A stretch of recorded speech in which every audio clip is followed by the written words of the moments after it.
Бір күні бір адам Омар Хайямды жұрт көзінше «Сен дінсізсің, сен арақ құмарсың, сен тіпті ұрысың» деп балағаттапты. Оған жауап ретінде Омар Хайям жай ғана күлімдеп қоя салыпты. Осыны көрген бір бай әдемі киініп алған адам: «Сен қалайша бұлай айтуына жол бересің? Сенің намысың келмей ме?» деп таңдана сұрапты. Омар күліп: «Жүр менімен» депті. Бай оған ілесіпті. Омар сарайына кіріп, ескі сандықты ақтарып, одан дымға жарамсыз жыртық халатты тауыпты. Оны әлгі байға лақтырып: «Мынаны өзіне өлшеп көрші, саған шақ болу керек» депті. «Мұның маған не керегі бар? Менің киімім қымбат, әдемі екенін өзің көріп тұрған жоқсың ба? Сен шынымен де жынданыпсың» деп халатты Омарға қайтара лақтырыпты. «Көрдің бе, сен жыртық ескі халатты өзіңе сай көрмедің.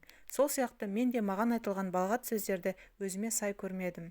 Сені балағаттаған адамға ренжігенің, оның сөздерінің шындық екеніне келіскенің» деп жауап беріпті Омар.